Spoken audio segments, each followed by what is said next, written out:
ಮಡಿಕೇರಿಯ ಅಶೋಕಪುರ ಗಣಪತಿ ಉತ್ಸವ ಸಮಿತಿಯಿಂದ ಪ್ರತಿಷ್ಠಾಪನೆ ಮಾಡಲಾಗಿದ್ದ ಗೌರಿ ಗಣೇಶ ಮೂರ್ತಿ ವಿಸರ್ಜನೋತ್ಸವ ಸಂಭ್ರಮದಿಂದ ನಡೆಯಿತು.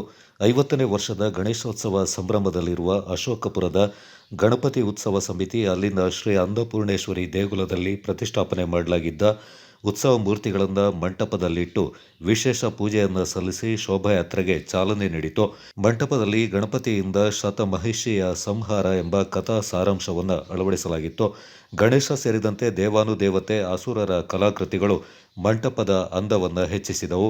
ಅಶೋಕಪುರದಿಂದ ಹೊರಟ ಮಂಟಪ, field marshal Cariappa, general Thimayya ವೃತ್ತ, ಮಂಗೇರಿರ ಮುತ್ತಣ್ಣ ವೃತ್ತ, ಇಂದಿರಾ ಗಾಂಧಿ ವೃತ್ತದಲ್ಲಿ ಜನರಿಗೆ ಪ್ರದರ್ಶನ ನೀಡಿತು. ಅದ್ದೂರಿಯಾಗಿ ನಡೆದ ಗಣೇಶ ವಿಸರ್ಜನೆ ಶೋಭಾಯಾತ್ರೆಗೆ ನಗರ ಸೇರಿದಂತೆ ವಿವಿಧೆಡೆಗಳಿಂದ ಜನರು ಆಗಮಿಸಿ ಕಟ್ಟಡ, ರಸ್ತೆ ಬದಿಗಳಲ್ಲಿ ನಿಂತು ಮಂಟಪವನ್ನು ವೀಕ್ಷಿಸಿದರು. ನಂತರ ಶ್ರೀ ಓಂಕಾರೇಶ್ವರ ದೇವಾಲಯ ಸಮಿತಿಯ ಗೌರಿಕೆರೆಯಲ್ಲಿ ಮೂರ್ತಿಯನ್ನು ವಿಸರ್ಜನೆ ಮಾಡಲಾಯಿತು. ಪೊಲೀಸ್ ಇಲಾಖೆಯಿಂದ ಬಂದೋಬಸ್ತನ್ನು ಕಲ್ಪಿಸಲಾಗಿತ್ತು.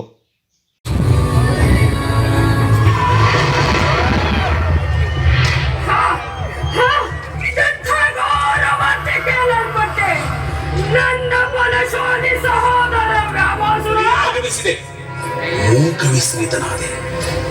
ದೈತ್ಯನೇ, ಏಕಕಾಲಕ್ಕೆ 100 ಕೋಣಗಳನ್ನು ಭಕ್ಷಿಸಿದ ನೀನು ಶತಮಹಿಷಿಯ. ಇಂದಿನಿಂದ ಅವನು ತ್ರಿಕಾಲಜ್ಞಾನಿ.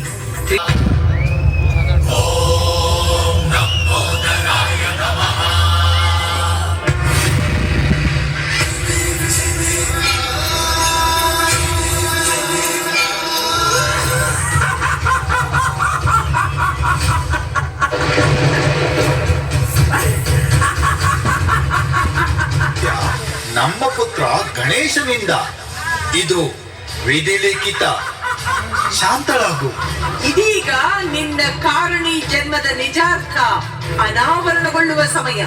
ಸಾವಕಾಶ ಬೇಕು. ಸಾಕ್ಷಾತ್ ಶಿವ ಪಾರ್ವತಿಯರ ಪುತ್ರ ನಾನು.